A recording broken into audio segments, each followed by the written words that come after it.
आइए दोस्त आइए,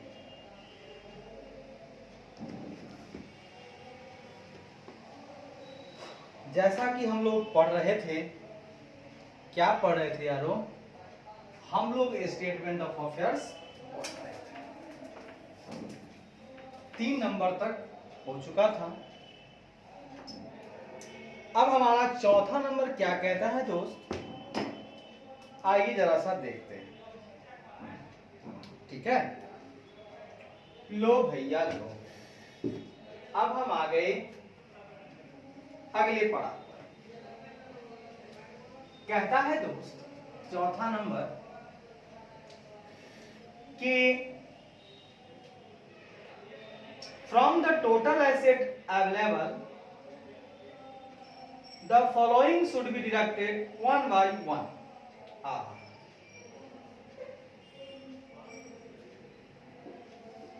जो भी कुल एसेट्स अवेलेबल हैं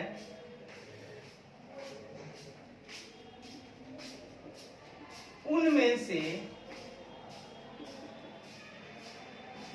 नीचे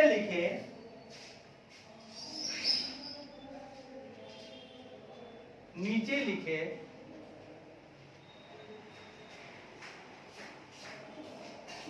चीजों को एक एक करके डिडक्ट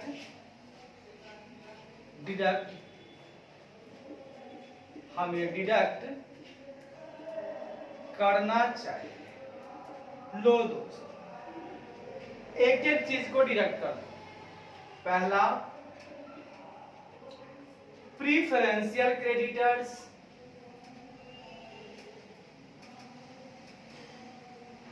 यानी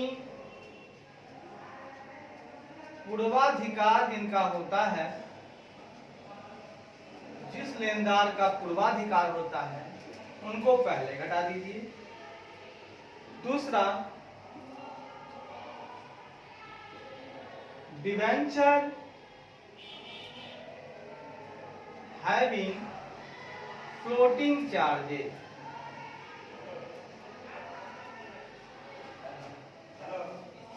और तीसरा नंबर में है अनसिक्योर्ड। लो भैया लो, हमने इन तीनों को घटाने का काम कर लिया। ठीक है, उसके बाद आगे कहता है इफ माइनस बैलेंस इमर्जेस, अगर घटाने के बाद अगर सभी को घटाने के बाद minus balance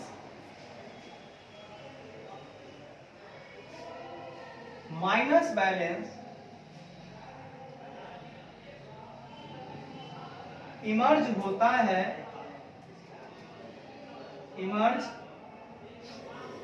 minus balance emerge यानी उभरना, इमर्ज होता है, तो अब माइनस बैलेंस ज्यादा हो गया यानी लॉसेस ज्यादा है, तो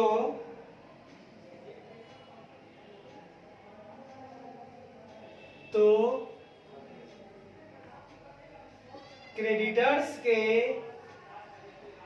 रिगार्ड में यह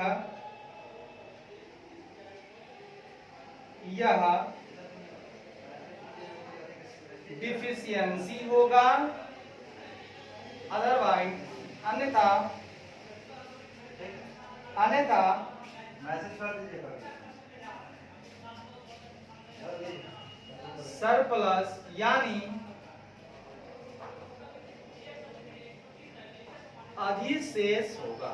लो भैया लो, ये भी हो गया, 4 नंबर भी हो गया। क्या कह दिया गौर से सुनिए। कि जो भी टोटल एसेट अवेलेबल थे मेरे पास, पैसा जो आया था, उसमें से हम लोगों ने सारे लेनदार की पेमेंट की। पेमेंट करने के बाद एसेट से ज्यादा हमारा ऋण हो गया, यानी हमने ऋण का चुकता नहीं कर पाया तो डिफिशियंसी। लेकिन अगर एसेट ज्यादा रह गया और सबका भुगतान भी हमने कर लिया, मतलब साफ जाहिर है ये मेरे लिए फायदा हो गया, है कि नहीं, सरप्लस हो गया। ये चीज आप समझ लीजिए। लो भैया लो, पांचवा पॉइंट क्या कहता है, सुनो सुनो सुनो सुनो। पांचवा पॉइंट क्या कहता है, सुनो सुनो सुनो। पांचवा पॉइंट क्या कहता है, सुनो सुनो सुनो।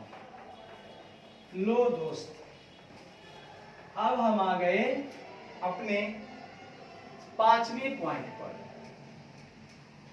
लो, प्यार मोहब्बत से पढ़ेंगे, देहाती भाषा में पढ़ेंगे, और रात दिन हम लोग क्या बोलेंगे, जय हिंद जय भारत, जय हिंद जय भारत। हम ऊर्जावान हैं, हम ऊर्जावान हैं।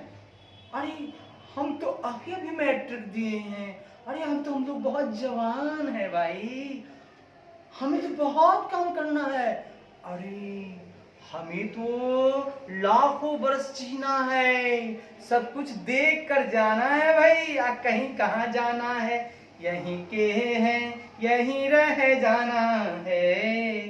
जय श्री राम। आइए दोस्त, पॉइंट नंबर 5 कहता है, the amount of total paid up capital, total paid up capital का amount, total paid up capital का अमाउंट, हाँ, यहां प्रत्येक क्लास ऑफ शेयर्स का, यहां प्रत्येक क्लास ऑफ शेयर्स का डिटेल दें, पूरा डिटेल दें, किस किस क्लास का शेयर है, शेयर दें। शुड बी एडेड, कहां, तो टोटल पेड अप कैपिटल का, टोटल पेड अप कैपिटल का अमाउंट, अमाउंट को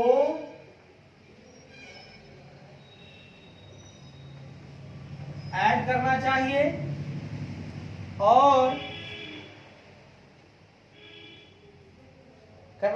और फिगर इमर्जिंग बिल में डिफिशियंसी या सरप्लस, और जो आंकड़े उभर कर आ रहे हैं वह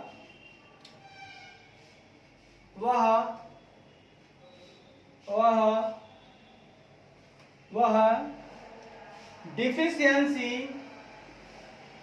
या सरप्लस होगा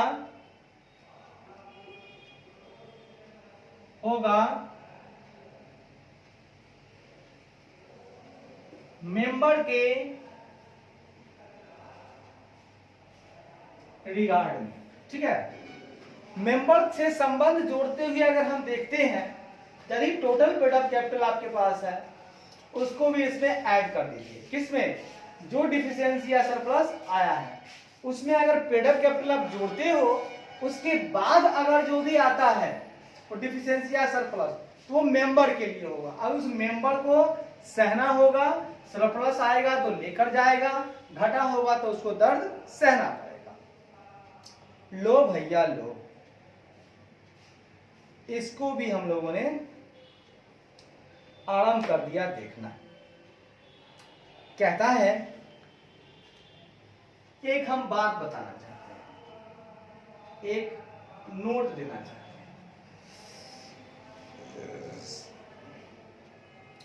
A statement of affairs at least के साथ होना चाहिए। A statement of affairs निम्नलिखित 8 लिस्ट के साथ तैयार होना चाहिए। ये 8 लिस्ट में साहब तैयार होगा। ठीक है, चलिए 8 लिस्ट हम अभी जान लेते हैं। आज बिना देरी किए हुए एकदम मन को शांत करके पूरी जोड़ लगानी है, क्योंकि आज हमारी थ्योरी का लमसम पार्ट खत्म हो जाएगा। फिर छोटे छोटे पार्ट आते जाएंगे, हम उन्हें पूरा करते जाएंगे और इस चैप्टर में हम अगला पड़ाव को जीतते चले जाएंगे। ठीक है भैया। अच्छा, 8 लिस्ट है। लिस्ट ए, सबसे पहला होता है लिस्ट ए, जिसमें क्या होगा? Full particulars of every description. इसको इंग्लिश में लिखेंगे सर, फुल, ज्यादा समझ में आएगा। Full particulars of every description of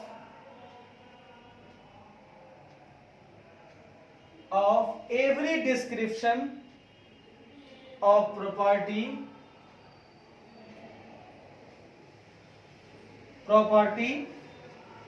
not specifically placed, not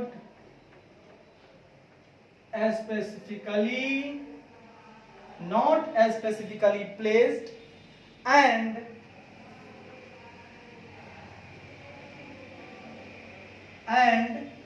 included in any other list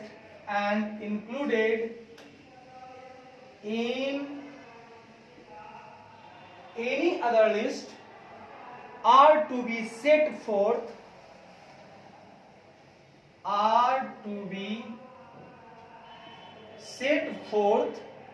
in this list। अब हिंदी भी कर देते हैं ताकि हम देहाती भाषा में जो चल रहे हैं। कह रहा है ऐसी प्रॉपर्टी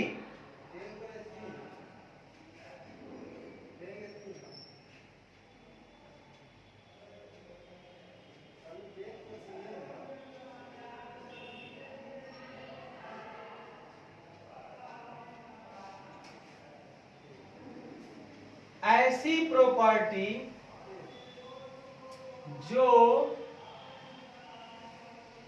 विशेष रूप से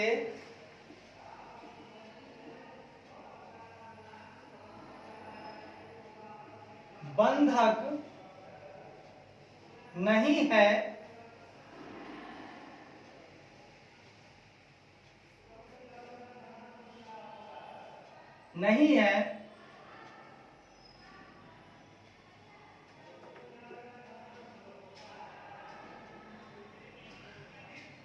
उन प्रत्येक का पूर्ण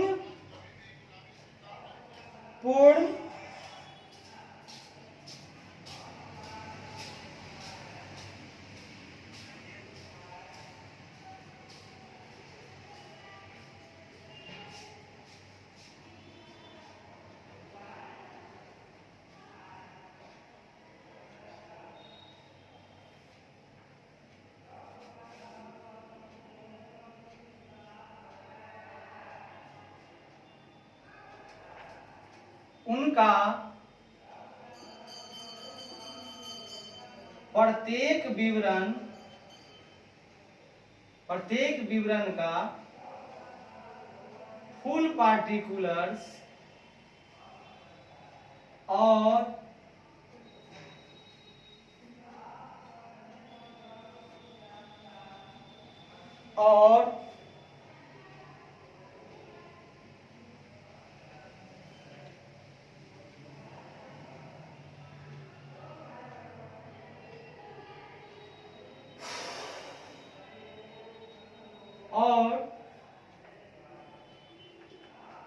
जो किसी दूसरे लिस्ट में भी इंक्लूड होते हैं उन्हें इस लिस्ट में सेट करना होगा। अब भैया जो समझता समझिए, नहीं आता है नहीं समझिए। इंग्लिश पर ध्यान कि लिस्ट ए में हम ऐसे प्रॉपर्टी का विवरण देते हैं जो कि स्पेसिफिकली प्लेस्ड नहीं है, जो कि स्पेसिफिकली प्लेस्ड नहीं है। लिस्ट बी में हम उसको लेते हैं, ऐसे एसेट्स को लेते हैं, एसेट्स स्पेसिफिकली प्लेस्ड, ऐसा एसेट जो स्पेसिफिकली प्लेस्ड हो, एंड हम लोग यहां पर ऐसे क्रेडिटर्स को लेते हैं जो फुल्ली और पार्टली सिक्योर्ड हो, फुल्ली और पार्टली सिक्योर्ड हो। मतलब साफ है कि यदि एसेट बंधक में है तो कोई ना कोई ऋणी लिया होगा जो सिक्योर्ड ऋणी होगा, तो उस सिक्योर्ड ऋणी को यहां लेते हैं और प्लस हम उस एसेट को भी लेते हैं। यदि इन दोनों का सरप्लस आगे आता है तो अगली लाइन में एक्सटेंड कर देते हैं, और नहीं आता है तो इसको अनसिक्योर्ड क्रेडिटर के साथ पेमेंट कर देते हैं। आइए दोस्त आइए, लिस्ट सी में हम देते हैं प्रेफरेंशियल क्रेडिटर्स। लिस्ट सी में क्या आता है? प्रीफरेंशियल क्रेडिटर्स फॉर, किसके लिए? For rates, taxes, salaries, taxes, salaries, wage and otherwise, और कोई भी होगा तो वो आएगा। सर जी प्रेफरेंशियल क्रेडिटर्स में कुछ रेट्स आते हैं, कुछ गवर्नमेंट का टैक्स भी आता है, कुछ सैलरीज आते हैं, कुछ वेजेज आते हैं, ये सारे आते हैं। अब आता है इसको याद करने का ट्रिक, ए और बी। ए है नॉट स्पेशली प्लेस्ड एसेट्स, ए से एसेट्स नॉट स्पेशली, अब बी में भी ऐसा एसेट जो स्पेशली प्लेस्ड हो। सी से प्रेफरेंशियल क्रेडिटर, डी से डिवेंचर। डी से होता है list of debenture holders, list of debenture holders, list of debenture holders secured by a floating charges, secured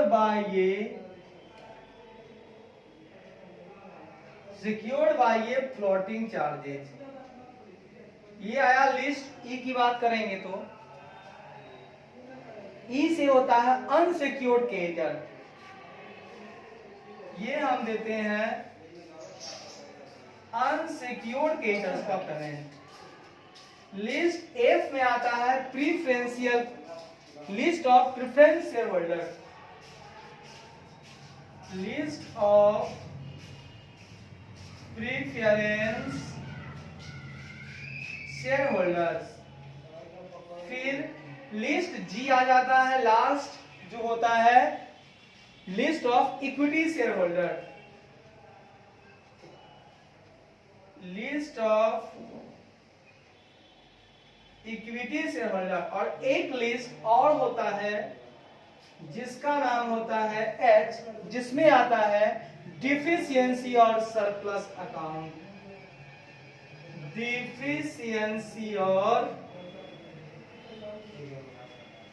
surplus account. लो भैया लो, ये पूरे हो गए आपके काम। है दोस्त, अब हमारा अगला पड़ाव है डिफिशियंसी अकाउंट को समझना। आप लोग जितनी बार हो सके उतनी बार सुनेंगे तो ज्यादा अच्छा रहेगा, मेमोराइज ज्यादा होगा, और वो भी बिल्कुल देहाती भाषा में। किस भाषा में? बिल्कुल देहाती भाषा में। आइए दोस्त आइए, हम डिफिशियंसी अकाउंट की तरफ चलते हैं। आइए, एक मिनट। आइए दोस्त, आइए, अब हम आगे बढ़ते हैं।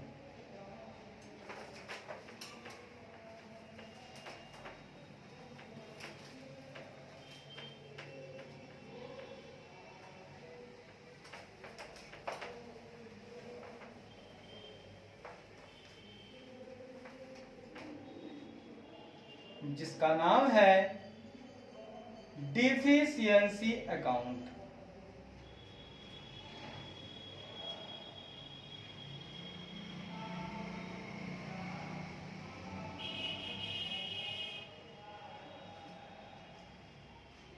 लीजिए दोस्त, लीजिए। कहता है the official liquidator will specify a date for period minimum 3 years beginning with the date on which information is supplied for preparation of an account to explain the deficiency or surplus। कहता है official liquidator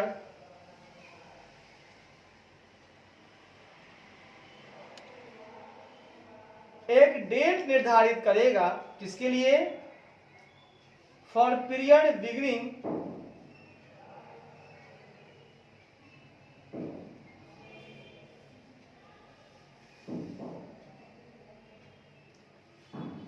period के लिए, एक अवधि के लिए, वह अवधि जिसकी शुरुआत उस तारीख से होगी जिस तारीख को इंफॉर्मेशन प्रदान की जाती है for preparation of an account, account की तैयारी के लिए जिस तारीख को इंफॉर्मेशन सप्लाई होती है उस तारीख से ये पीरियड की शुरुआत होती है।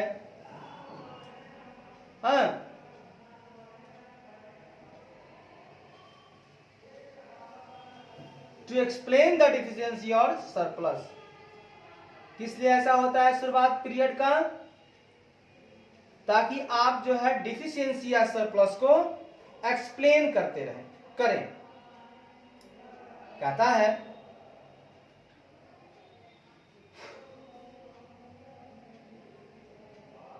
ऑफिशियल लिक्विडेटर, एकदम एक ही बात चलेगी,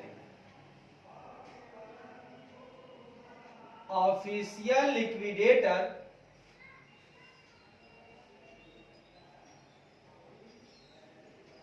पीरियड के लिए डेटर अवधि के लिए एक तारीख निर्दिष्ट करेगा जो मिनिमम 3 साल का होगा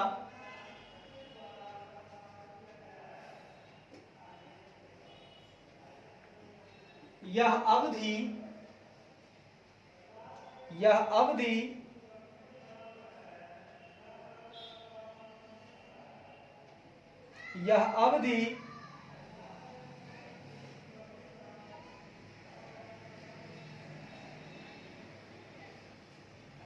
इस अवधि की आरंभ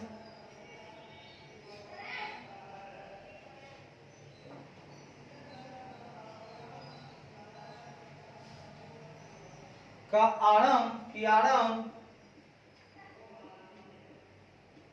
उस तारीख से होगी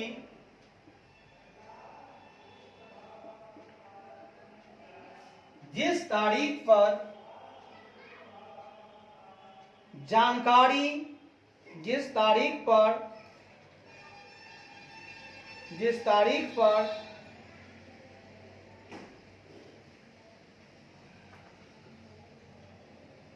डिफिशियंसी या सरप्लस की व्याख्या करने के लिए व्याख्या करने के लिए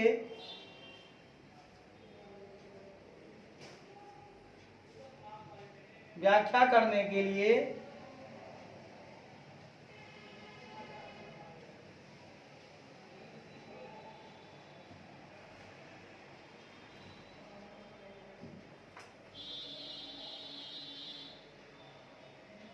व्याख्या करने को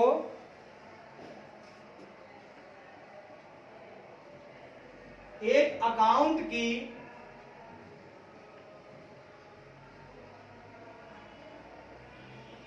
प्रिपरेशन के लिए जानकारी प्रदान की जाएगी।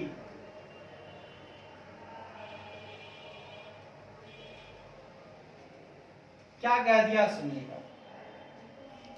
कहता है कि ऑफिशियल लिक्विडेटर जो होगा वह एक पीरियड के लिए एक तारीख निर्दिष्ट करेगा जो कि मिनिमम 3 साल का होगा, और ये जो अवधि जो होगा, जिस अवधि को तारीख कर रहा है निश्चित, उस अवधि का जो आरंभ होगा उस तारीख से होगा। 3 साल तक होगा तो ठीक है। आरंभ होगा उस तारीख से जिस तारीख पर डिफिशियंसी या सरप्लस की व्याख्या करने के लिए एक अकाउंट तैयार होगा, और उस अकाउंट की जब जानकारी आपको मिलनी शुरू हो जाएगी डिफिशियंसी या सरप्लस को व्याख्या करने के लिए, उस दिन से उस अवधि का आरंभ हो जाएगा, और उस अवधि का अवधि चलेगा 3 साल तक। और उस अवधि के लिए हमारा ऑफिशियल लिक्विडेटर जो तारीख निर्दिष्ट करेगा वो यही तारीख होगी कि फलाने तारीख से डिफिशियंसी अकाउंट बनना शुरू हुआ। जब डिफिशियंसी अकाउंट बनाएंगे तो कौन सा डेट देंगे?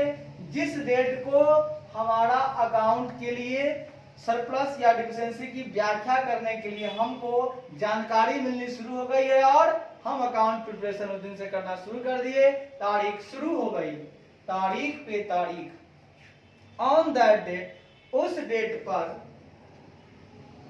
यानी उस तारीख पर या तो एसेट्स कैपिटल प्लस लायबिलिटी से ज्यादा हो जाएगा। उस तारीख पर या तो एसेट्स ज्यादा हो जाएगा कैपिटल प्लस कैपिटल जोड़ लायबिलिटीज से,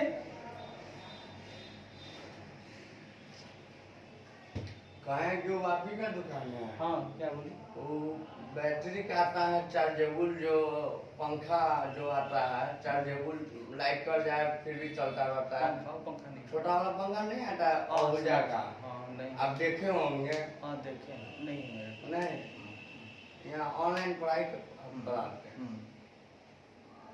वो वाला नहीं है मेरे पास। चलिए ठीक है, जा रहे हैं देख लेते हैं। अब आइए मेरे मित्र, हम आगे बढ़ते हैं। तो या तो हमारा एसेट जो होगा वो ज्यादा हो जाएगा कैपिटल प्लस लायबिलिटीज से। हाँ, तो क्या होगा? There would be a reserve और there would be a deficit और debit balance in the profit and loss account. अगर आपका कैपिटल प्लस लायबिलिटीज से ज्यादा एसेट हो जाता है, इसका मतलब क्या होगा? There would be a reserve. इसका मतलब अगर एसेट ज्यादा है तो वहां कुछ ना कुछ हमको फायदा मिलना हुआ है ना। तो इसका मतलब वहां कोई रिजर्व होगा, वहां कोई रिजर्व होगा, या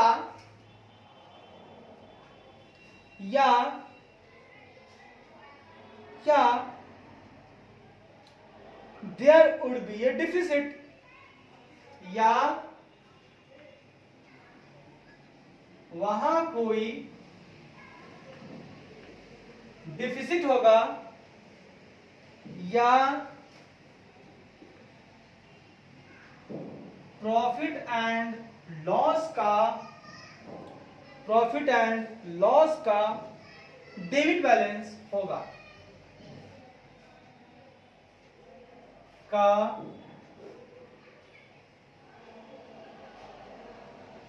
क्या कह दिया दोस्त, अगर आपका एसेट ज्यादा है तो या तो रिजर्व होगा इस तरफ और नहीं तो हो सकता है कि एसेट के तरफ जो आपने लिखा है तो वहां पर पीएल का डेबिट बैलेंस लिखा होगा तो उसको हम लोग यहां पे क्या कर देंगे, कैपिटल की तरफ में उतना से हम लोग माइनस के रूप में दिखा देंगे। ठीक है ना, माइनस के रूप में क्या करेंगे, दिखा देंगे।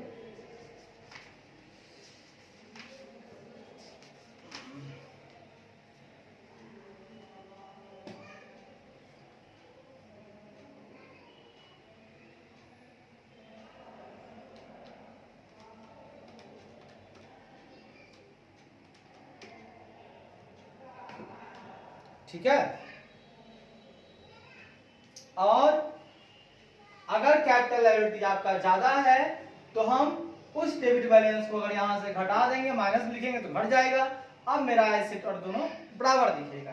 एम आई राइट? डिफिशियंसी अकाउंट को दो भागों में बांटा जाता है। डिफिशियंसी अकाउंट को दो भागों में बांटा जाता है। लो भैया लो, या दो भागों में बांटा गया है। लीजिए, जो दिल में आए लिख लीजिए। पहला भाग क्या है सुनिएगा। The first part start with the deficit on the given date and contains every item that increases deficiency या reduces surplus such as losses, dividend etc. प्रथम पाठ का आरंभ प्रथम भाग का आरंभ डिफिसिट के साथ होता है। डिफिसिट के साथ होता है। हाँ,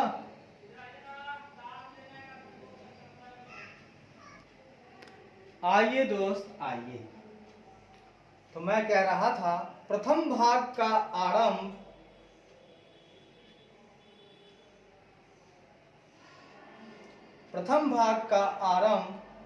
डिफिसिट के साथ होता है। अच्छी बात। दिए गए तारीख पर, जो भी तारीख दिया गया है उसी तारीख पर डिफिसिट के साथ आरंभ होता है और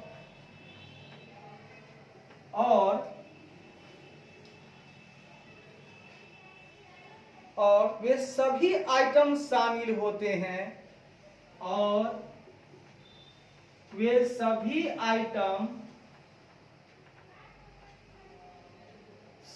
होते हैं जो कि डिफिशियंसी को बढ़ाते हैं। जो कि डिफिशियंसी को बढ़ाते हैं। डिफिशियंसी को बढ़ाते हैं या आप कह सकते हैं सरप्लस को घटाते हैं। सही बात है। या तो डिफिशियंसी को बढ़ा रहा है और डिफिशियंसी या सरप्लस जो था वो घट रहा है, सरप्लस डिफिशियंसी है, घटाते हैं। जैसे एग्जाम्पल लॉसेस, हानि, डिविडेंड्स, लो भैया लो। दूसरा, दूसरे भाग की शुरुआत, दूसरे भाग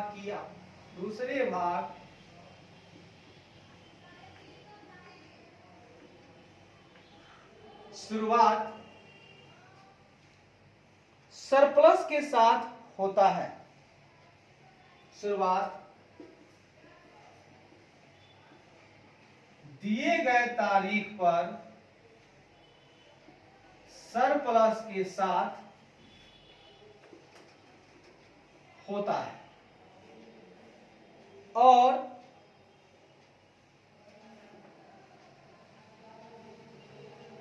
इसमें सारे प्रॉफिट्स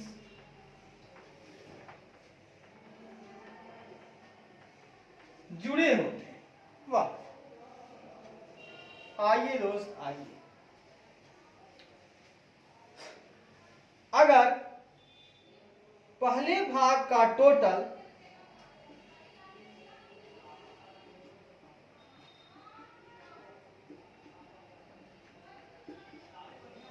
टोटल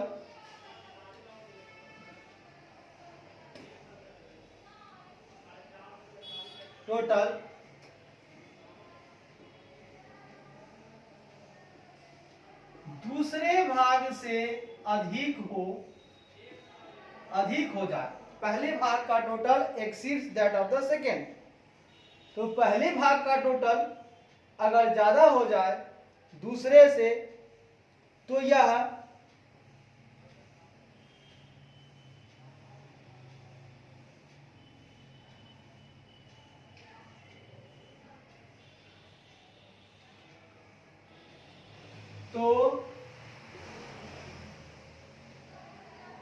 जितने से अंतर होगा वह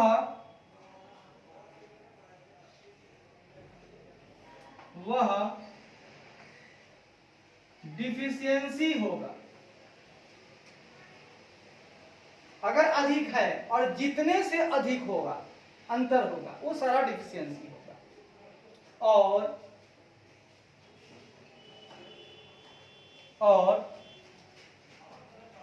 अगर दूसरे भाग का टोटल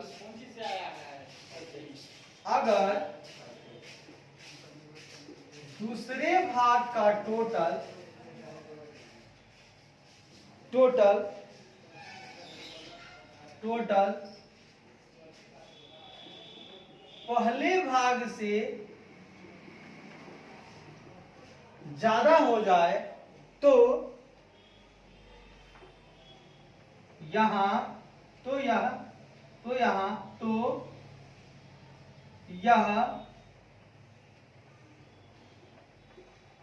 सरप्लस होगा।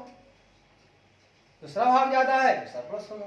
वाह दोस्त वाह, आपने विजय हासिल की है, आप योद्धा हैं, आप महान हस्ती हैं, आपने विजय को प्राप्त किया है।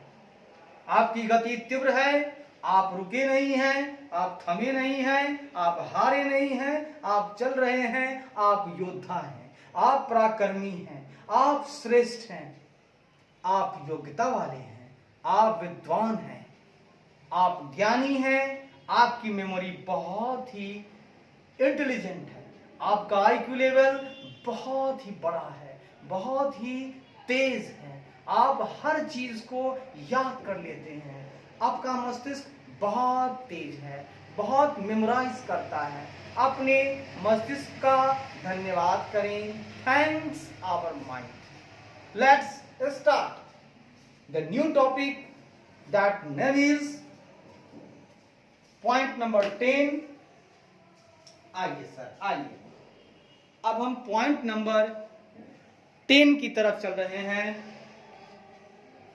बहुत ही शांति से बढ़ रहे हैं। हमारा पॉइंट नंबर 10 क्या कहता है, जरा सुनेंगे दोस्त, सुनिएगा क्या कहता है अपना point number 10। Overriding preferential payments. Point 10 कहता है ओवर राइडिंग प्रीफरेंशियल, ओवरराइडिंग प्रीफरेंशियल पेमेंट्स। जिनका अधिकार था कि पहले पेमेंट हो, उनको भी ओवरराइड करके हमने कुछ और पेमेंट कर दिया। आखिर किनका अधिकार है ये? कौन सी ऐसी पॉइंट्स हैं, आइटम्स हैं जिनको हम लोग प्रेफरेंशियल क्रेडिटर के पेमेंट से भी पहले पेमेंट करेंगे? लो भैया लो, आओ देखते हैं। कंपनी के वाइंडिंग अप में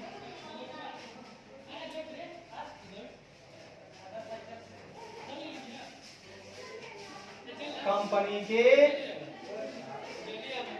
समापन यानी वाइंडिंग अप में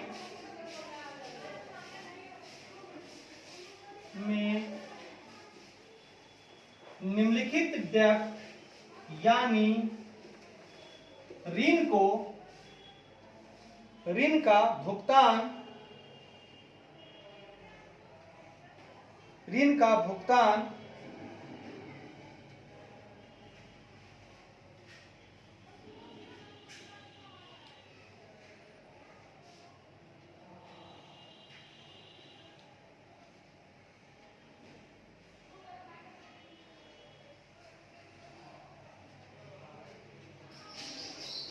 का भुगतान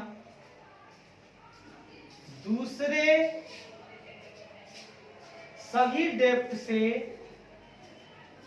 पहले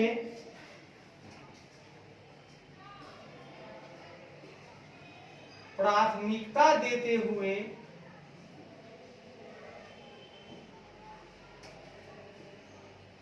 होना चाहिए, औरों से पहले होना चाहिए। लो भैया लो, ये कौन कहता है?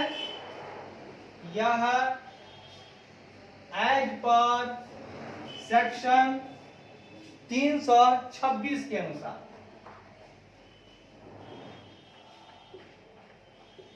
मतलब 326 के अनुसार हम आज बात करेंगे कि कुछ ऐसे भी ऋण का भुगतान है, पेमेंट है, जो हम दूसरे किसी भी अदर डेब्ट से पहले इनका भुगतान हम लोग करेंगे। लो भैया लो, सबसे पहला भुगतान किनका करेंगे? Workmen's dues, workmen's dues, workmen's dues, workmen's dues, workmen's dues, workmen's dues, workmen's dues, workmen's dues, workmen's dues, workmen's dues, workmen's dues, workmen's dues, workmen's dues, workmen's dues, ओ भैया workmen's dues, workmen's dues, workmen's dues, workmen's dues, workmen's dues, workmen's dues. किसी भी worker का अगर कुछ भी बाकी है तो प्रेफरेंशियल से पहले आपको इनको देना होगा। नंबर बी क्या कहता है सुनिएगा। Where a secured creditor has realized a secured assets, जहां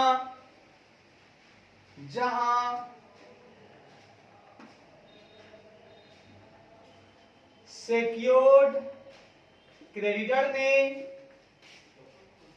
सेक्योर्ड एसेट्स को रियलाइज किया है। सही बात है, अगर सुरक्षित क्रेडिटर है तो वो सुरक्षित एसेट को रियलाइज किया है, comma so much of the debts, so much of the debts, जितना अधिक हो ऐसे डेब्ट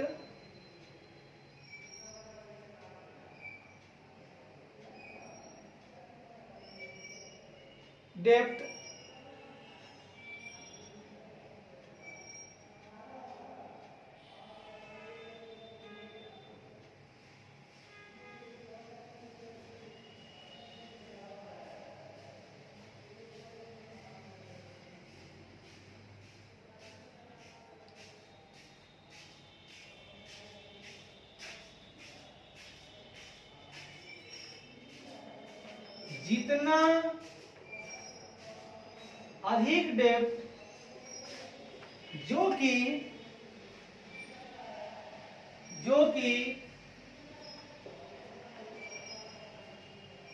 ऐसे सिक्योर्ड क्रेडिटर की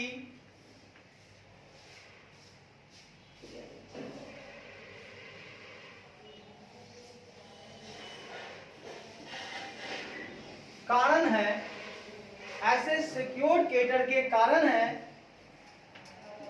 ठीक है, ऐसे डेप्थ कारण है, एज कुड नॉट कारण है,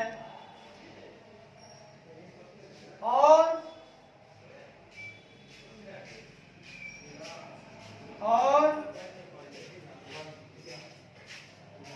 उनके द्वारा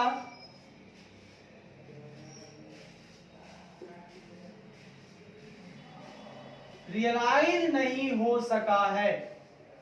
सुनिएगा, वैसे तो सिक्योर्ड क्रेडिटर ने सिक्योर्ड एसेट को रियलाइज किया हुआ है, लेकिन हो सकता है कि कुछ डेप्ट, जितना अधिक हो सके डेप्ट, जो कि ऐसे सिक्योर्ड क्रेडिटर के कारण उत्पन्न हुए हैं, और उन डेप्ट को, है ना, उस ऋण को क्रेडिटर के द्वारा रियलाइज नहीं हो सका है, या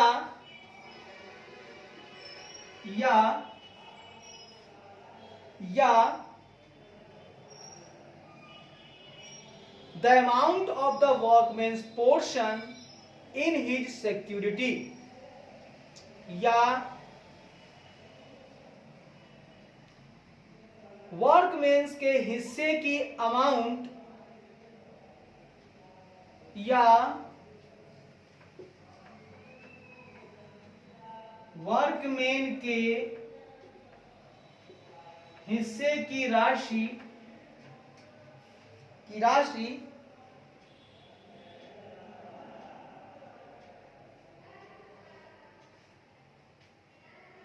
जो इनकी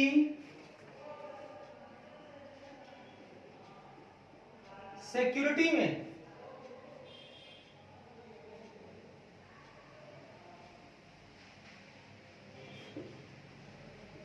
अगर लॉ के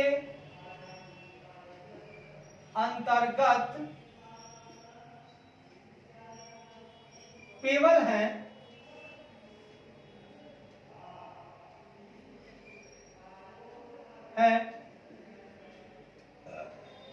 which ever is less,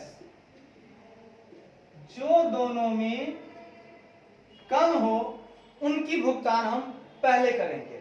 सुनिएगा,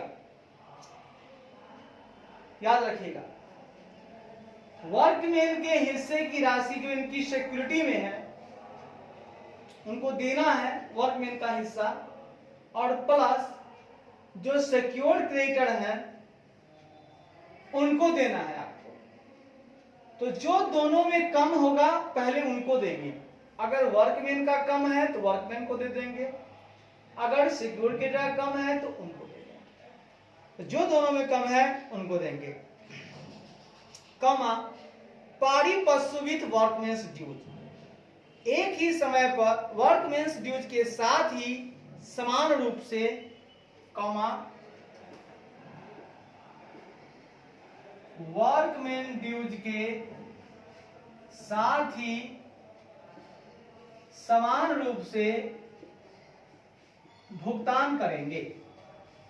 ठीक है, मतलब एक ही समय में दोनों को देना है। समान रूप से बोलिए या एक ही समय में बोलिए, भुगतान तो सर करना होगा। ठीक है सर, बात समझ में आ गई। अब आइए एक उदाहरण से हम इसको समझते हैं दोस्त। किससे समझते हैं? एक छोटा सा उदाहरण से इसको हम समझते हैं। कहता है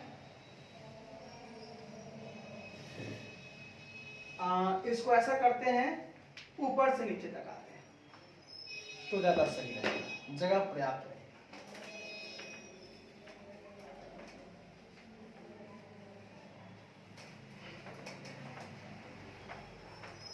लो भैया लो, एक उदाहरण जरा समझा दूंगा आपको, ज्यादा बेटर होगा। कहता है कंपनी के सिक्योर्ड क्रेडिटर की, कंपनी की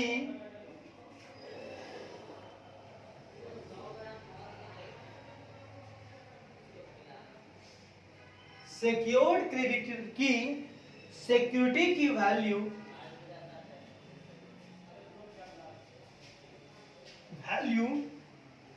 1,00,000 है। 1,00,000। अच्छा, वर्कमेंस ड्यूज का टोटल अमाउंट, वर्कमेंस ड्यूज का टोटल अमाउंट भी रुपीज 1,00,000।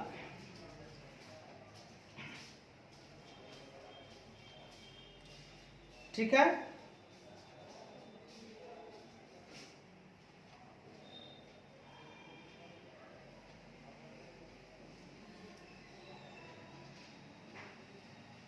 कंपनी का, कंपनी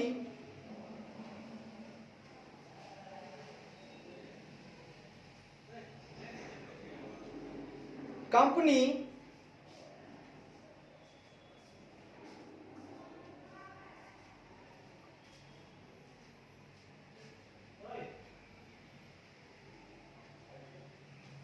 कंपनी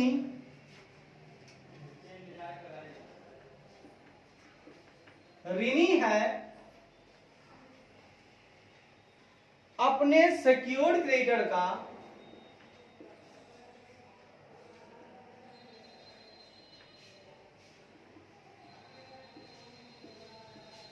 जिनकी अमाउंट 3,00,000। गौर से समझिएगा, सिक्योर्ड क्रेडिटर है 1,00,000 और कंपनी ऋणी है अपने सिक्योर्ड क्रेडिटर का जिनका अमाउंट है 3,00,000।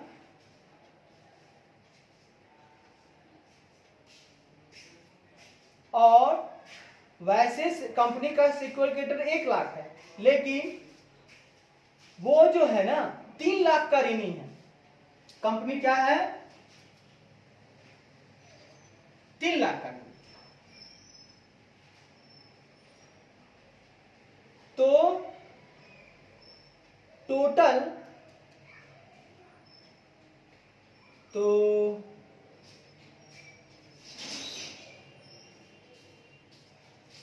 सिक्योर्ड क्रेडिटर के कारण, यहां पर देखिएगा, सिक्योर्ड क्रेडिटर के कारण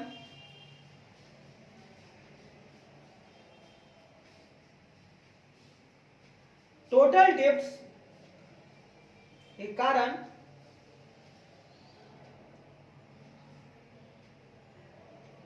कारण वर्कमेंस ड्यूज का अमाउंट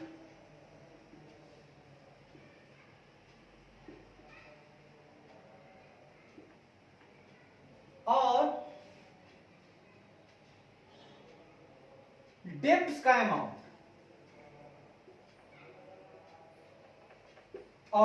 का अमाउंट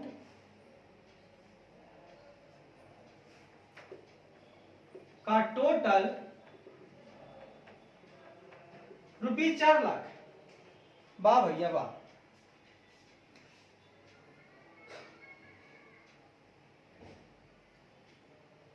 वर्कमैन के हिस्से, the workman's portion of the security is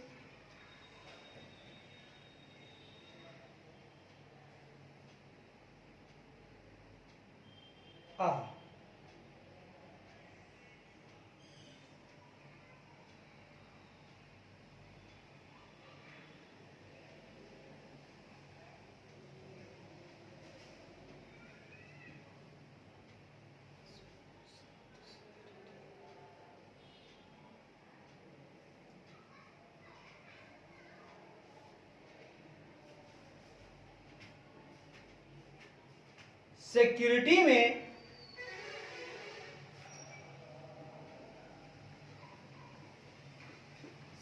में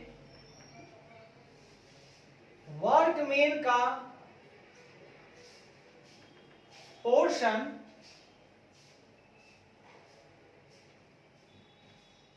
सिक्योरिटी की वैल्यू का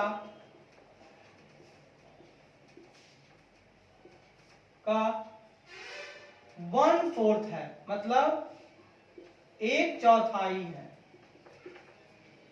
1/4,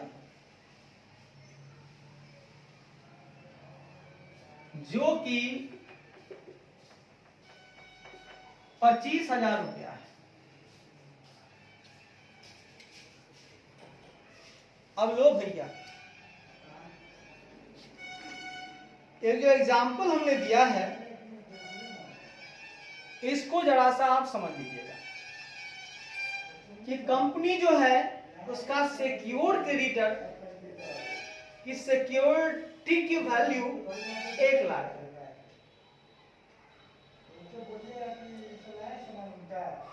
वर्कमेंस का ड्यूज है 1 लाख, और उस 1 लाख की अगर हम बात करें तो 1 लाख का 1/4 अगर सिक्योर्ड है, यानी 25,000 सिक्योर्ड हुआ किसके लिए? वर्कमेंस के लिए, और 75,000 किसके लिए हुआ? सिक्योर्ड क्रेडिटर के लिए। तो अब जो दोनों में कम है हमको उसको देना है, तो पहले सवाल ये उठता है कि 3 लाख तो हम दे नहीं पाएंगे, क्योंकि मेरे पास सिक्योरिटी कितना है? 1 लाख ही। 3 लाख कहां से देंगे? उसमें वर्कमेंस को देना है, तो इन दोनों को हम लोग पारी पशु देंगे। कैसे देंगे? दोनों को एक साथ देंगे, दोनों को एक साथ देंगे।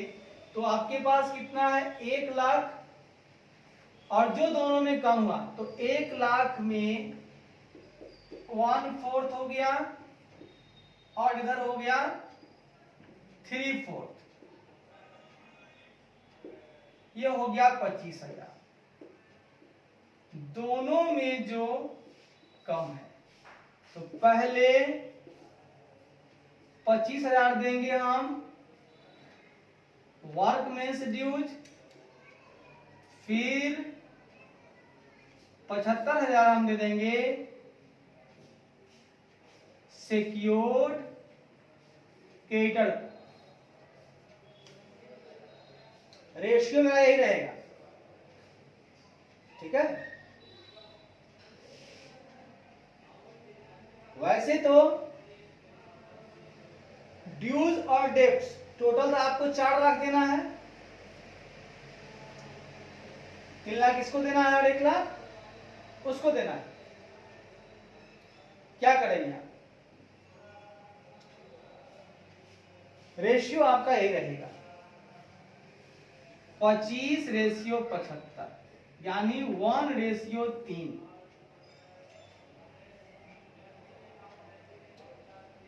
चलिए इसको भी आगे सवाल में समझेंगे सर।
आइए दोस्त, आइए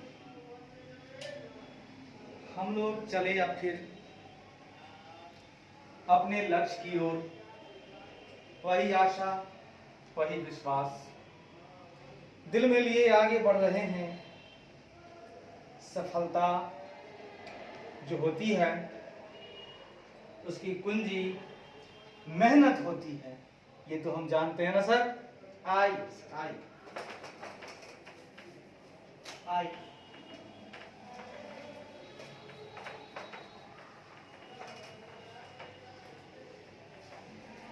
आई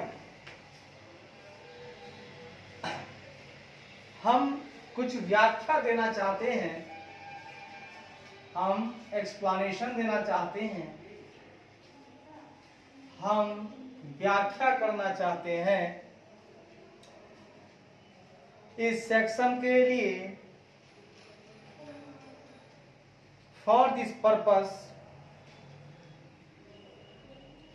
है ना, इस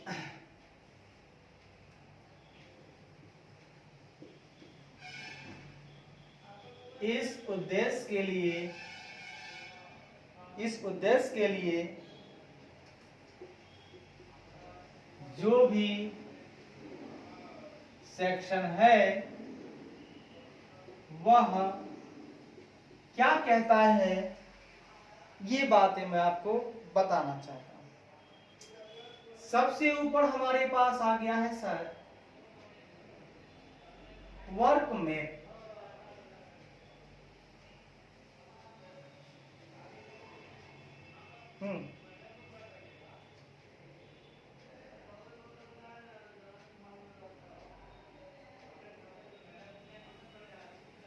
ठीक है,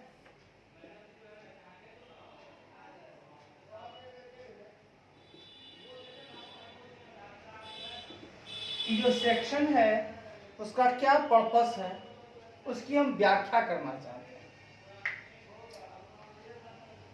कहता है वर्कमैन कंपनी के रिलेशन में, सुनिएगा,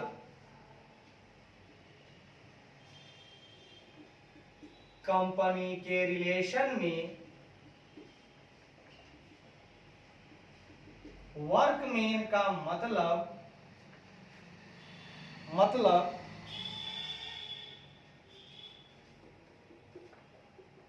होता है कंपनी के एम्प्लॉय, कंपनी के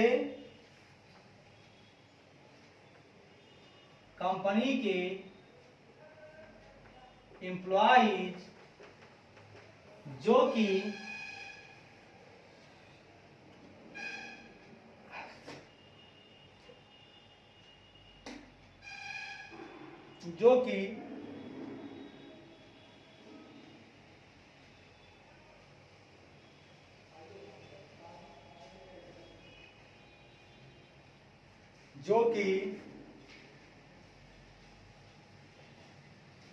industrial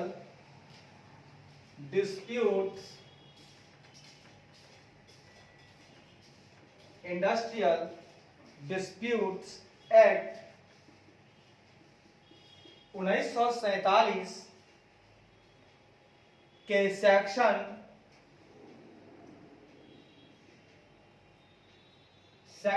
2 subsection S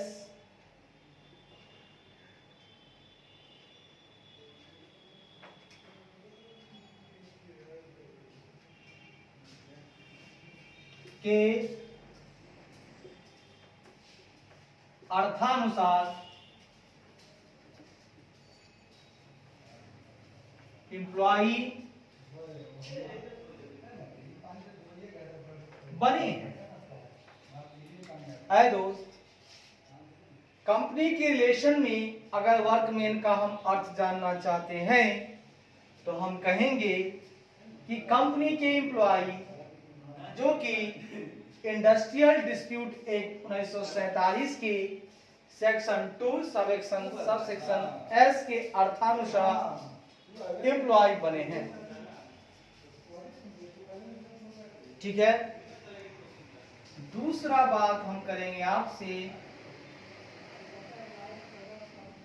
workman dues. सुनिएगा, कंपनी के रिलेशन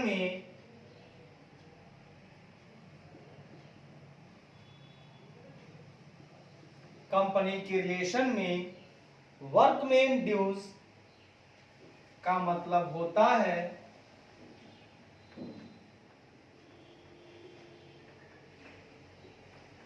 वर्कमैन ड्यूज का मतलब होता है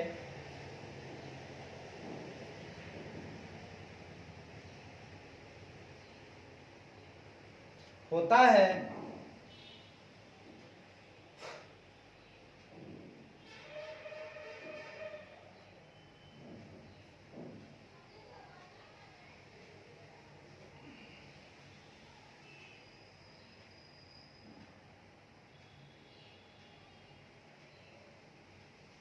होता है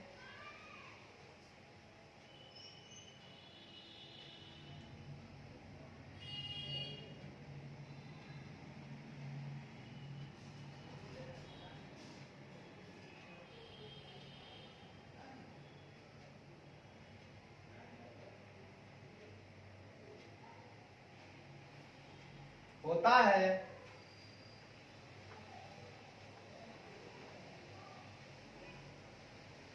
निम्नलिखित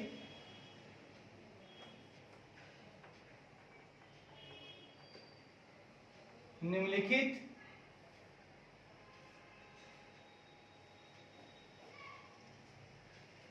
निम्नलिखित सम्स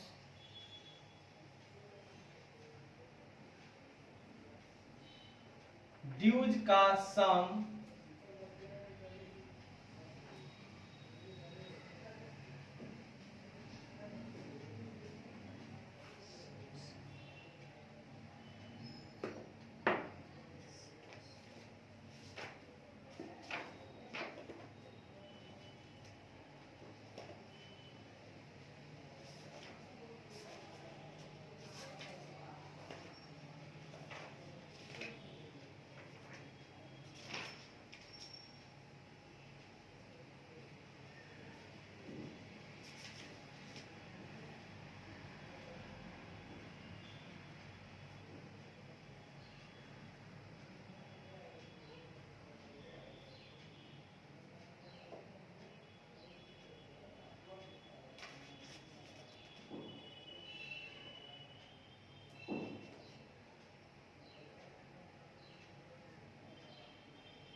ड्यूज के जोड़ का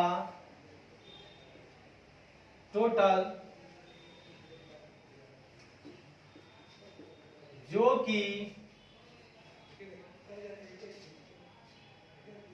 जो कि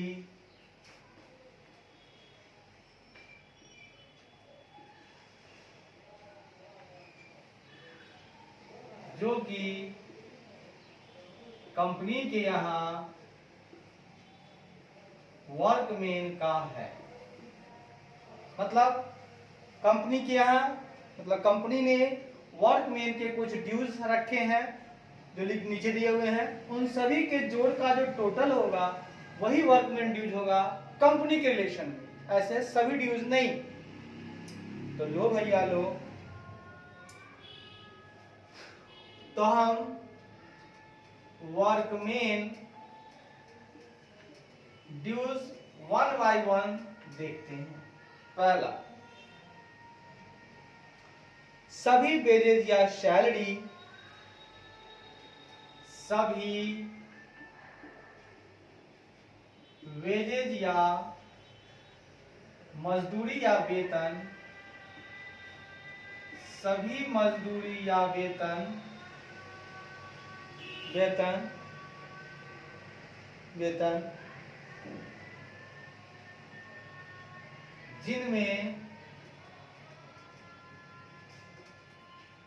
वेजेज पेबल भी इंक्लूड होंगे।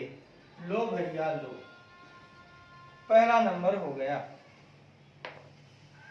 पहला नंबर वर्कमेंट ड्यूज का हमने ले लिया।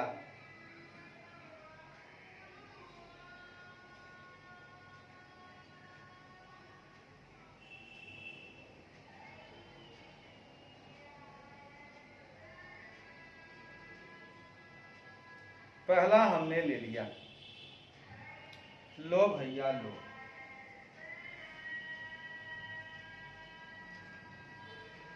ये तो हमने ले लिया।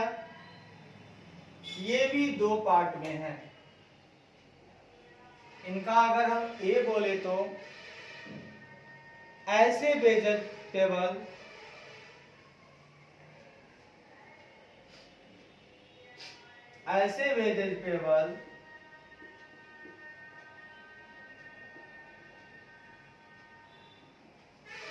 जो टाइम पे मिलते हो, टाइम पे मिलने योग्य हो, या पीस वर्क पे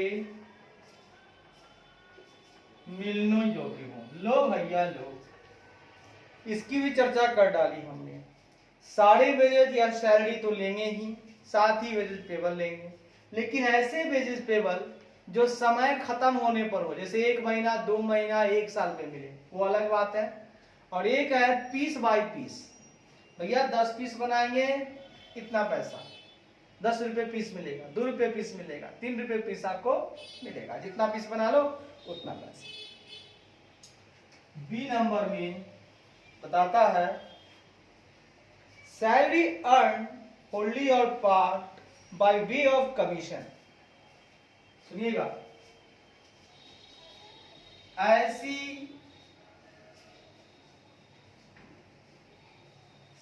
कमाई गई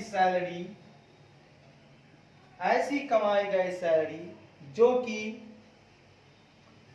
होल्ली हो या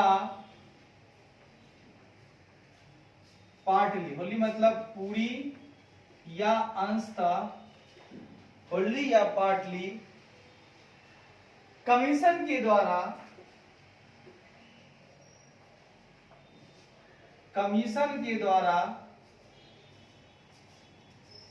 प्राप्त हो, यानी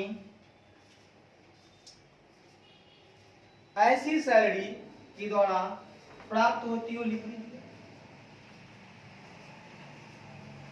एक तो सैलरी होता है जो महीने में मिलता है, दूसरा सैलरी आपको मिलता है लेकिन कमीशन द्वारा मिलता है कि साहेब आपने इतना काम किया तो वेतन के रूप में हम आपको 2% 3% कमीशन देंगे। वो भी क्या हो जाता है दोस्त हमारे लिए, वो भी हमारे लिए वेजेज या सैलरी का ही हिस्सा होता है। वाह भाई वाह, क्या बात आपने कर दी सर। चलिए भाई दूसरी तरफ हम अगर चले तो दूसरे नंबर में मेरे पास आता है सारे छुट्टियों वाले रिम्यूनरेशन,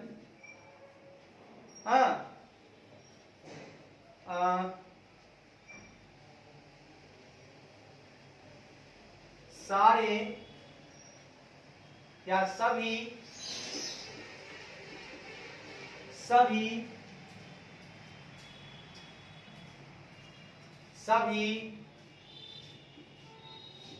छुट्टियों में भी उपार्जित पारिश्रमिक मतलब रिम्यूनरेशन, पारिश्रमिक जो किसी भी वर्कमैन को प्राप्त होने वाला है, यानी छुट्टी में भी अगर आप कुछ पारिश्रमिक प्राप्त करते हो तो वो भी आपका वर्कमैन ड्यूज में आएगा। आइए साहब आइए, तीसरी तरफ कहता है जब तक कंपनी वॉलेंट्री वाइंड अप ना हो जाए,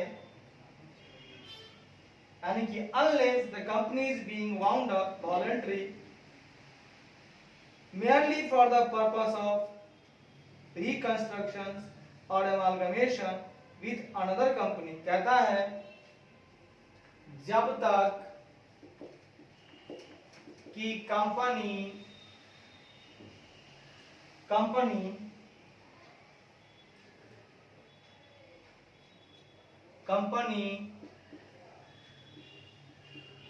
बाउंड अप ना हो जाए,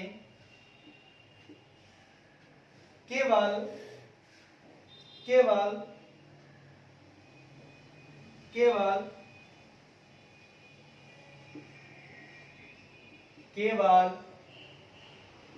रिकंस्ट्रक्शन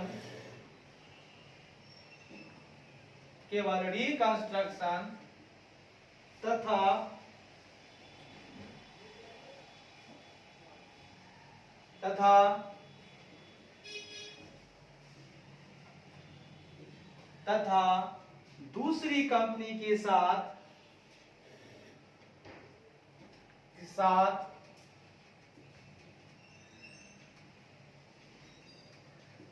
एमालगमेशन के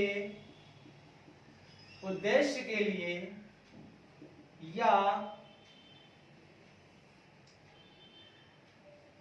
जब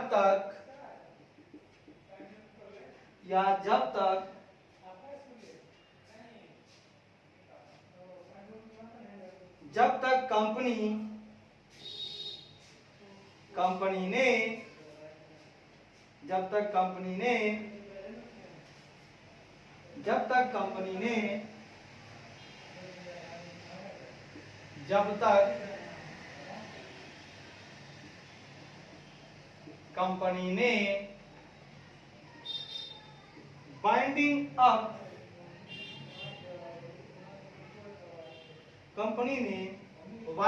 अप का आरंभ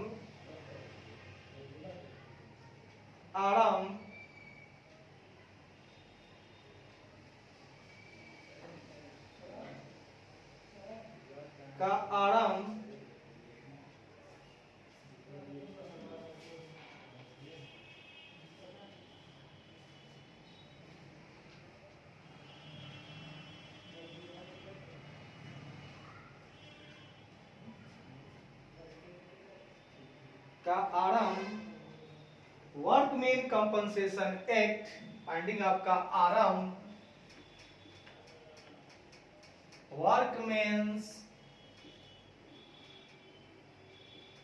वर्कमैन कंपनसेशन एक्ट 1923 यानी सेक्शन 19 ऑफ 1923 क्या है? सेक्शन 19 ऑफ 1923 के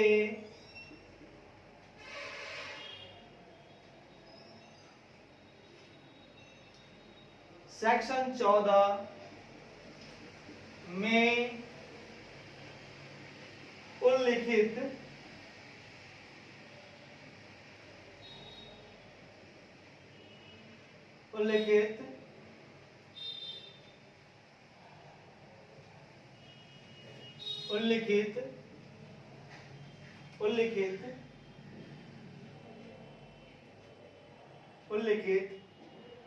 बीमा कंपनियों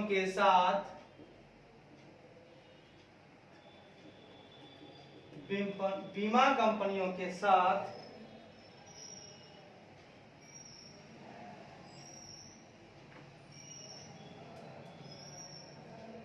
हुए कॉन्ट्रैक्ट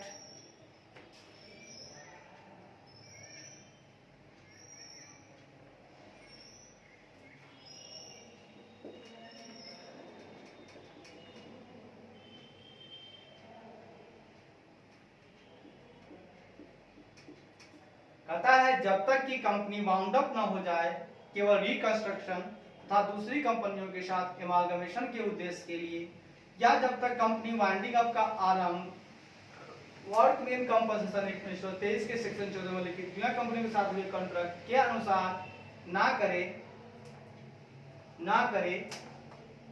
कौमा ना करे rights capable of being transferred to and vested in the workman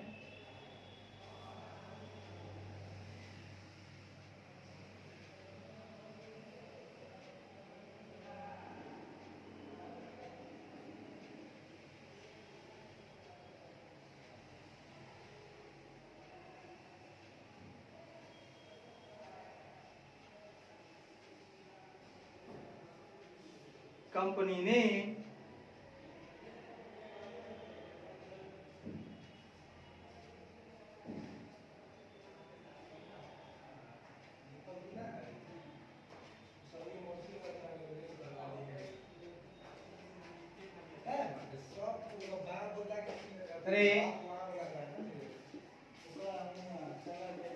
उनके अधिकार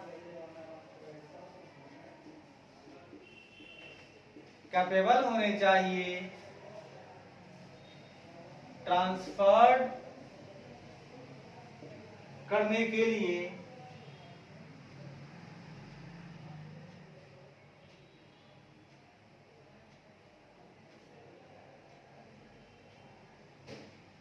उनके अधिकार यानी कि राइट्स कैपेबल हैं ट्रांसफर्ड होने के लिए, कॉमा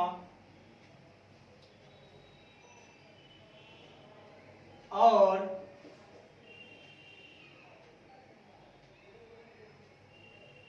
कार्यकर्ताओं में निहित हैं और कार्यकर्ताओं में निहित है कॉमा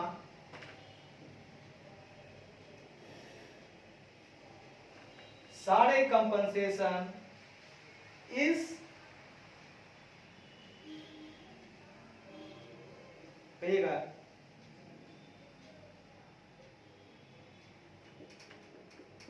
उपरोक्त एक्ट के अंतर्गत उपरोक्त एक्ट के अंतर्गत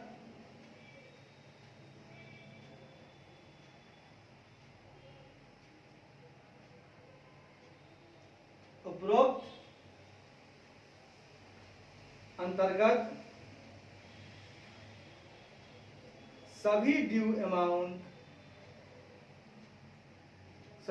अमाउंट किसी भी कंपनसेशन और लायबिलिटी के संदर्भ में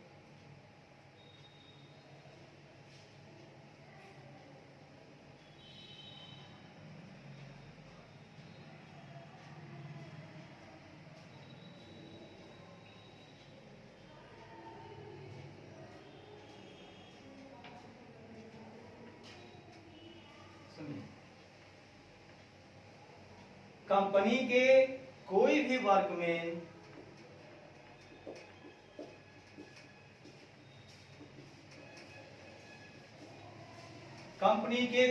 वर्कमैन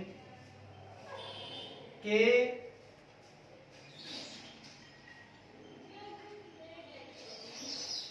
डेथ या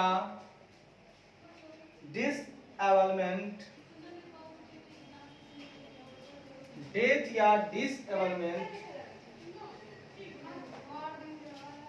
के रिस्पेक्ट में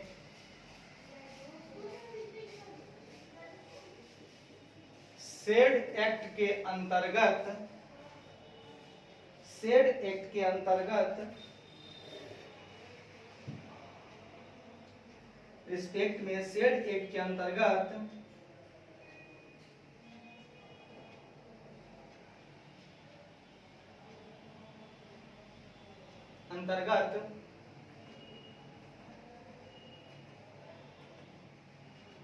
कंपनसेशन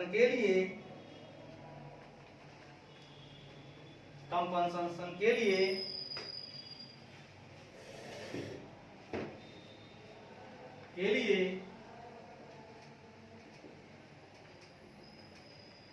उत्पन्न लायबिलिटी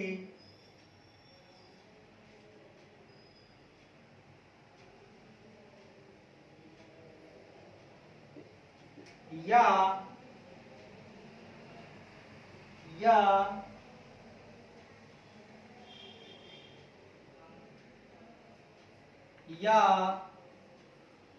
किसी भी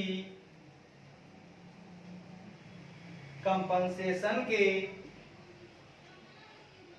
रिस्पेक्ट में सभी बकाया राशि। लो भैया लो, ये भी हो गया। क्या रहा है कि वर्कमैन ड्यूज में एक बात और हम बताना चाहते हैं आपको कि ड्यूज में क्या आएगा, तो सुनिएगा।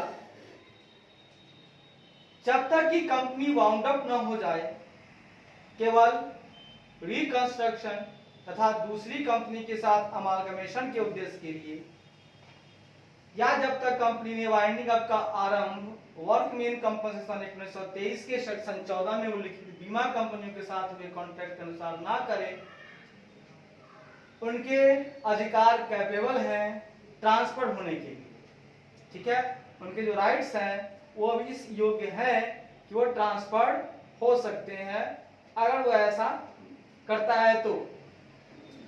और ये कार्यकर्ताओं में निहित भी हैं, यानी वर्कमैन में वेस्टेड भी हैं, क्योंकि अभी तक अगर उनका उद्देश्य क्या है, रिकंस्ट्रक्शन के लिए है तथा दूसरी कंपनी के साथ अमालगमेशन के उद्देश्य के लिए है ना।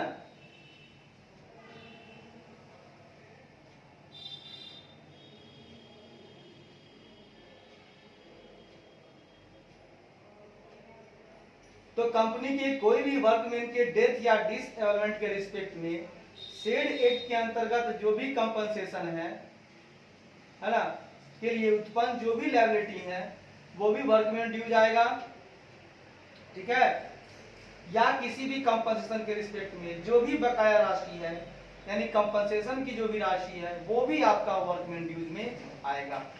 ऐ दोस्त, वर्कमैन ड्यूज में ये सारी बातें आएंगी जब तक कि कंपनी वाउंड अप ना हो जाए, केवल रिकंस्ट्रक्शन तथा दूसरी कंपनी के साथ अमालगमेशन के उद्देश्य के लिए, और उसके लिए हो जाता है तो कोई दिक्कत नहीं है, तब इस कंपनी को कुछ नहीं देना है, क्योंकि वो रिकंस्ट्रक्शन कर गई है तो जो बन के तैयार है वो करेगी, अमालगमेशन हो गया है तो दूसरी कंपनी देगी, है ना, वहां पे डीज वगैरह उसके मत्थे होगा। ऐसा अगर नहीं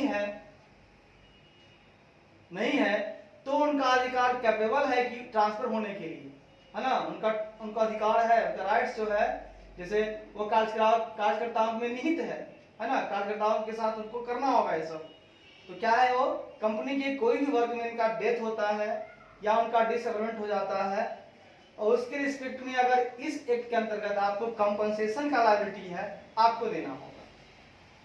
हाँ, कोई बकाया राशि है, कंपनसेशन क्या होगा, किसी तरह का प्रॉब्लम आता है तो बदले में कुछ देते हैं तो कंपनसेशन है, तो उसकी लायबिलिटी आपको बन जाएगी। लो भैया लो, 3 चीजें तो हो गई। अब आगे देखते हैं चौथा नंबर क्या कहता है। ये भी वर्कमैन ड्यूज में ही आता है। कहता है दोस्त, आपका चौथा नंबर कहता है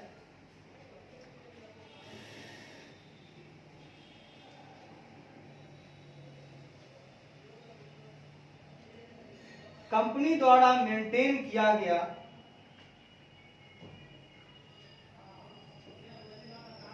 कंपनी द्वारा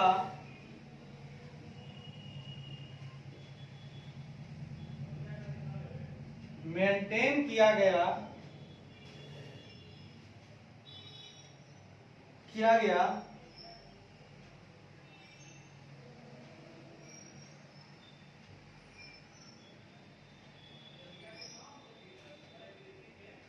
आ गया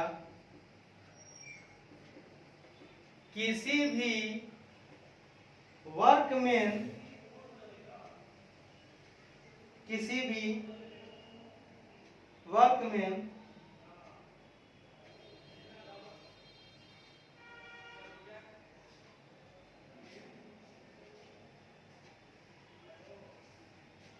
क्या गया किसी भी वर्कमैन के लिए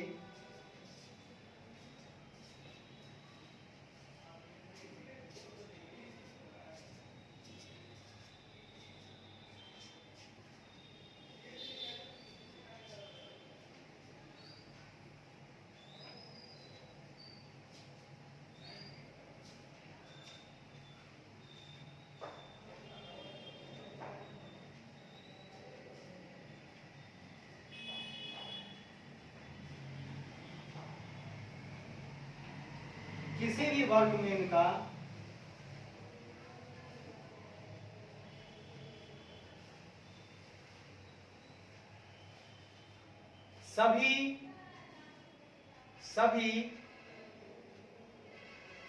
सभी ड्यूज रकम जो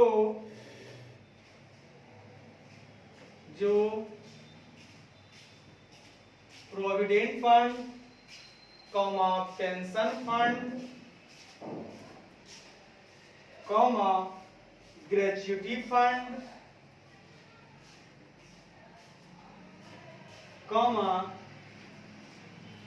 या कोई भी दूसरी फंड जिनको कंपनी ने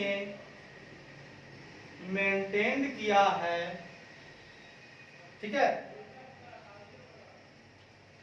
यानी कंपनी ने अगर मेंटेन किया है किसी भी वर्कमैन का, मतलब हर एक वर्कमैन का provident fund, pension fund, gratuity fund या कोई भी fund, provident fund, pension fund, gratuity fund या कोई भी फंड, तो इससे उत्पन्न जो भी ड्यूज उसने रखा है, क्योंकि मेंटेन किसने किया है, कंपनी ने, तो उसको भी उसे देना होगा, उसका भी नाम पड़ेगा वर्कमेंस ड्यूज। ऐ दोस्त, वर्कमेंस ड्यूज में ये सारी बातें ऐड हो जाएंगी। लो भैया लो, बहुत मजा आ रहा है सर, इतना मजा तो कभी नहीं आया सर, आएगा भी कैसे दोस्त, हम जो आपके साथ हैं। आइए दोस्त आइए, बिल्कुल देहाती भाषा में चलेंगे, किसी तरह की दिक्कत आने की संभावना नहीं होगी। लो दोस्त लो, कल थोड़ा ज्यादा चलेंगे दोस्त, कल थोड़ा ज्यादा चलेंगे, लेकिन चलेंगे जरूर दोस्त। लो दोस्त लो, लो दोस्त लो, लड्डू पेड़े बट रहे हैं, खा लो दोस्त खा लो, आओ दोस्त आओ। अभी हम यही पढ़ रहे हैं,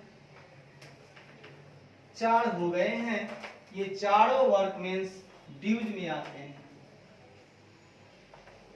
लो भैया लो, हीरे मोती से जड़े हैं जब हमने हिंदी करे हैं। आइए हिंदुस्तानी भाइयों, कहता है नीचे लिखे पेमेंट को, है ना, सिक्योर्ड क्रेडिटर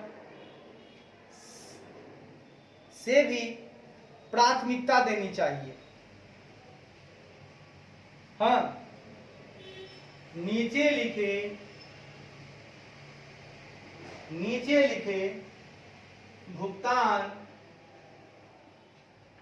को प्राथमिकता देते हुए सिक्योर्ड क्रेडिटर से पहले देते हुए सिक्योर्ड क्रेडिटर से पहले भुगतान करें। आओ दोस्त आओ, हम करेंगे भुगतान इनका सिक्योर्ड क्रेडिटर से पहले करेंगे। किस किस को करेंगे? पहला ऑल वेजेस और सैलरी, ऑल वेजेस इंग्लिश में लिखो भैया, ऑल वेजेज या सैलरी, क्वेश्चन बनाना होगा इंग्लिश में, ऑल वेजेज या सैलरी इंक्लूडिंग वेजेस पेबल। लो भैया लो, सभी सभी सभी मजदूरी या वेतन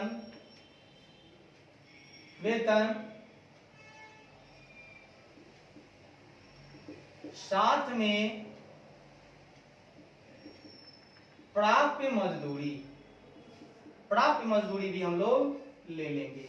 दूसरा, सभी छुट्टियों में उपार्जित रिम्यूनरेशन, सभी छुट्टियों में उपार्जित हुई रिम्यूनरेशन जो कि किसी भी वर्कमैन को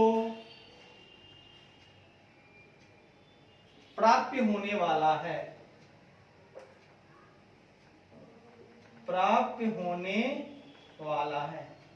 आए दोस्त, ऑल अक्रूड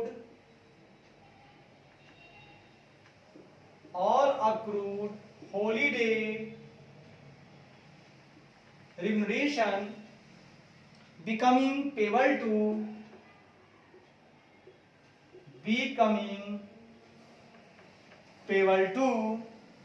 any workman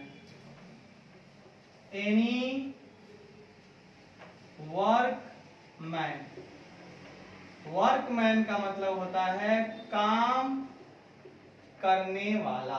किसी भी काम करने वाले को यदि हम उसका छुट्टियों वाला पारिश्रमिक देने योग्य वो हो जाता है तो उसको भी हम लोग पहले भुगतान करते हैं सिक्योर्ड क्रेडिटर से। तीसरी बात,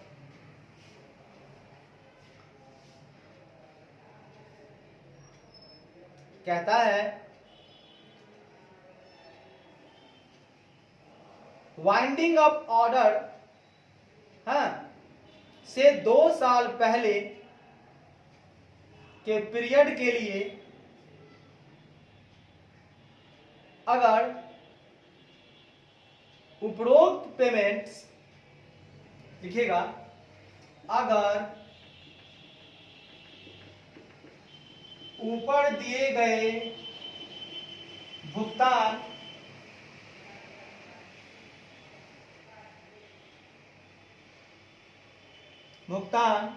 वाइंडिंग अप ऑर्डर के वाइंडिंग अप आदेश जो है वाइंडिंग अप ऑर्डर के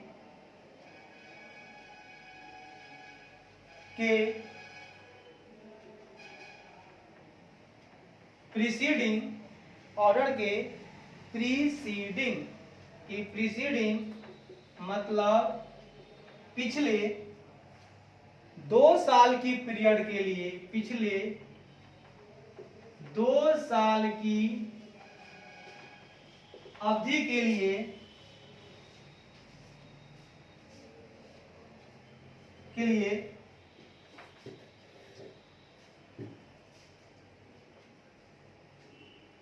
पेबल है, यानी कि जो भी भुगतान देना है वो वाइंडिंग अप का जो ऑर्डर आया है उससे पिछले 2 साल की अवधि के लिए अगर देना है तब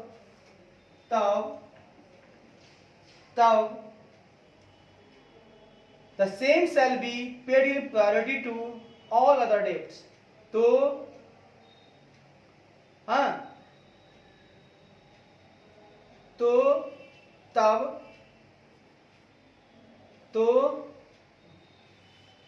तो इसे प्राथमिकता के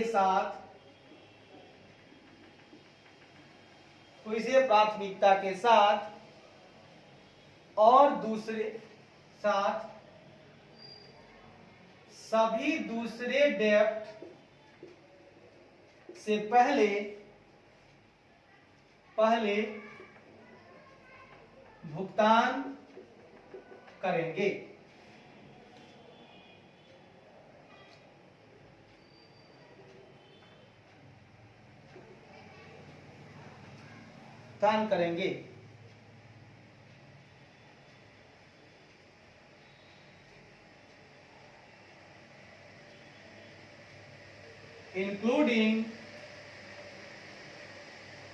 including debts due to secured creditor। भले ही सिक्योर्ड क्रेडिटर का भी डेब्ट है वो भी इसमें ऐड होगा, हमको उसके पहले इनका भुगतान करना होगा। वर्कमैन्स ड्यूज वाला भुगतान करना होगा, छुट्टियों वाला भुगतान करना होगा, वेतन का भुगतान करना होगा। भले ही सिक्योर्ड क्रेडिटर का भुगतान करना है मुझे पता है, लेकिन इसके पहले उनका भुगतान करेंगे। ठीक है, करेंगे।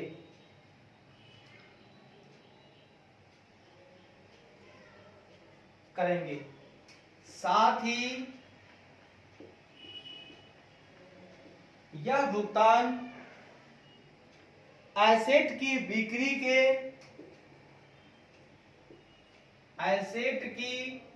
सेल के 30 दिनों के पीरियड के भीतर करेंगे और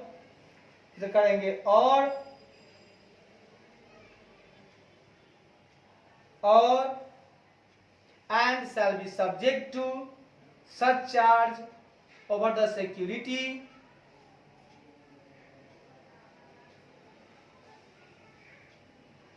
इतना तो करेंगे ही, and shall be subject to such charge over the security of secured creditor। Secured creditor की सिक्योरिटी के ऊपर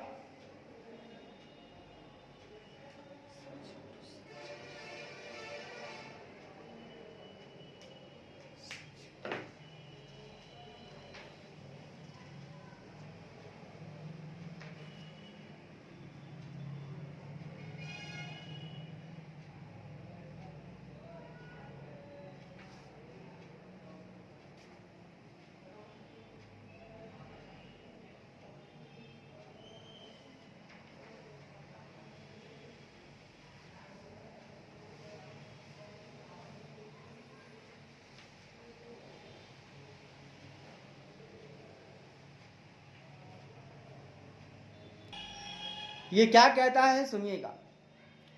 ये कहता है अगर ऊपर दिए गए भुगतान वाइंडिंग अप ऑर्डर के प्रीसीडिंग 2 साल की अवधि के लिए पेबल हैं, तब इसे प्राथमिकता के साथ सभी दूसरे डेब्ट से पहले भुगतान करेंगे और including debts due to the secured creditor. Secured creditor वाला डेब्ट ड्यूज है उसको भी हम बाद में करेंगे। साथ ही यह भुगतान एसेट की सेल के 30 दिनों के पीरियड के भीतर करेंगे। ठीक है, और सुरक्षित लेनदार की सुरक्षा पर इस तरह के आरोप के अधीन होगा। ठीक है, सुरक्षित लेनदार की सुरक्षा पर आरोप लग रहे हैं, कोई दिक्कत नहीं है भाई। लोग कहेंगे यार मेरा तो सब्जेक्ट टू सिक्योरिटी था, subject to such charge over the security of secured creditor. Secured creditor की जो सिक्योरिटी का है उस पर हम लोग चार्ज कर रहे हैं भाई, उसको तो हम बाद में दे करके हम उसको क्या कर रहे हैं, उसको दुख दे रहे हैं। हाँ भाई दुख देंगे उसको, ठीक है, हाँ वो अधीन है, ठीक है ना। हाँ आरोप लग रहे हैं उस पर, सब्जेक्ट टू सच चार्ज है, हम पहले उसको देंगे बाद में देंगे सिक्योर्ड क्रेडिटर को। ठीक है, वो सुरक्षित है।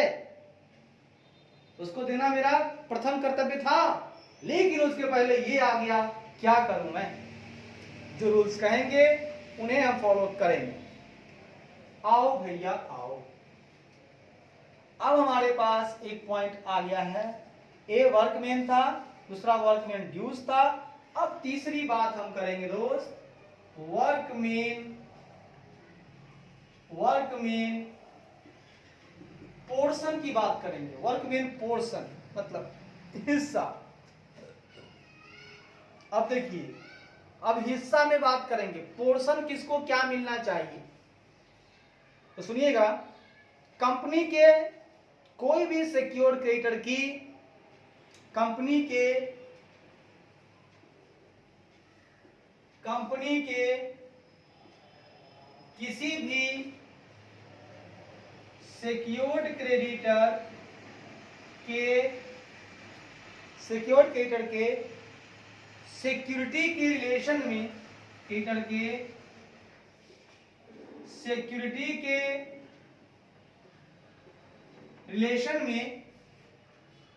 रिलेशन में वर्कमैन पोर्शन का मतलब,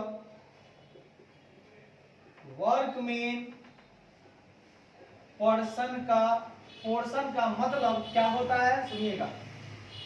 मतलब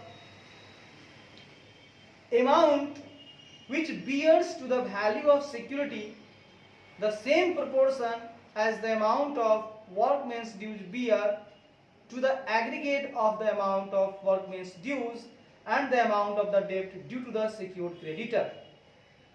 कहता है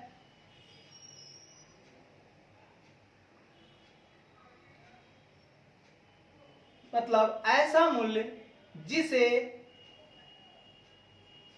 वैल्यू ऑफ सिक्योरिटी में, सिक्योरिटी बियर करता है,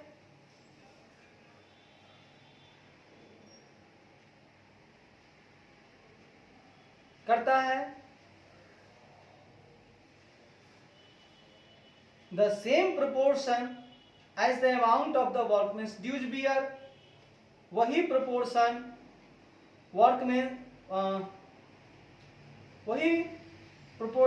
वही अमाउंट का प्रोपोर्शन वर्कमैन्स ड्यूज बियर करता है, किसका, to the aggregate of the amount of workman dues and the amount of the debts due to the secured creditor. कहता है वर्कमैन्स ड्यूज के अमाउंट, सुनिएगा, वर्कमैन्स के ड्यूज का अमाउंट तथा सिक्योर्ड क्रेडिटर के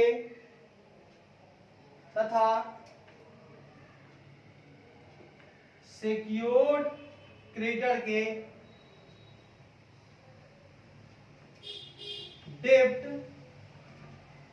के ड्यूज का अमाउंट, सिक्योर्ड क्रेडिटर का कोई ऋण है, वो ड्यूज है, उसका अमाउंट, और वर्कमैन्स का ड्यूज, उसका अमाउंट के टोटल के एग्रीगेट यानी टोटल एग्रीगेट यानी टोटल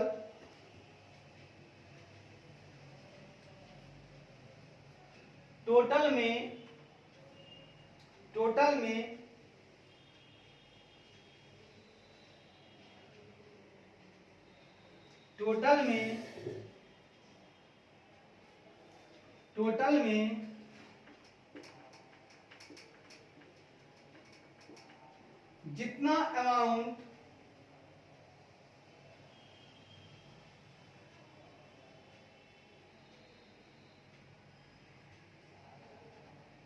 जितना अमाउंट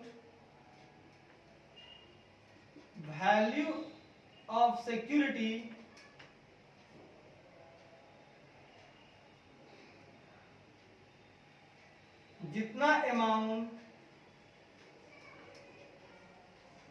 वैल्यू ऑफ सिक्योरिटी का सहन करता है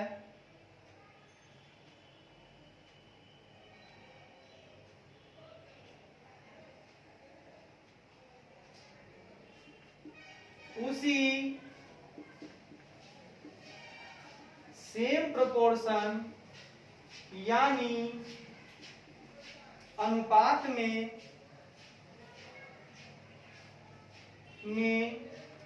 मानो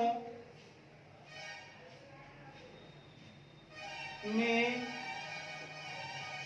वर्कमेंस ड्यूज का अमाउंट